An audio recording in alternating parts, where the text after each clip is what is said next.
les marchés financiers avec IG Markets, CFD Trading. Bonjour à tous et bienvenue pour ce point d'analyse chartiste du jeudi 20 janvier. On va parler de l'Eurostoxx, du CAC 40, de Vivendi qui fait pas mal parler d'elle en ce moment, mais également de l'euro qu'on surveille toujours très attentivement.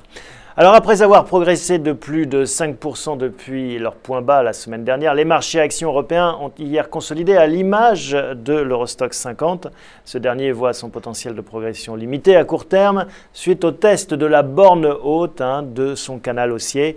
Le courant acheteur devrait toutefois rapidement reprendre le dessus et permettre un retour au contact des plus hauts de 2010, c'est-à-dire les 3010 points.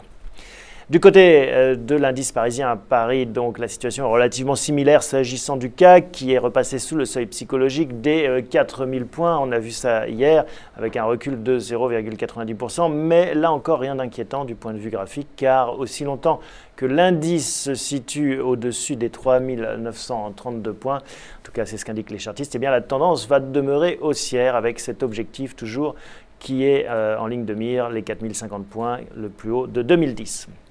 Parmi les composants de l'indice français, on a l'action Vivendi qui a reculé un petit peu hier de 0,2%, mais après une forte progression la veille, plus 3%, et bien une action qui a récemment été recherchée par les investisseurs car ils parient maintenant sur un rachat d'ici peu des 44% de SFR, actuellement détenu par Vodafone. Le mouvement ascendant donc en place ces derniers mois devrait largement se poursuivre selon les chartistes et il vise maintenant la prochaine résistance qui est un niveau au-dessus à 22,30 €.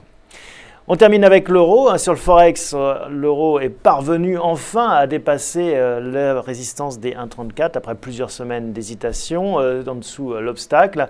Alors ce signal graphique pour les chartistes indique que la monnaie unique peut à nouveau essayer de conquérir le nouvel objectif qui vient juste après sur les 1,37 $. C'est cette nouvelle résistance qu'il faudra par la suite déborder pour redonner du potentiel de progression plus important à moyen terme, à savoir les 1,4240 $.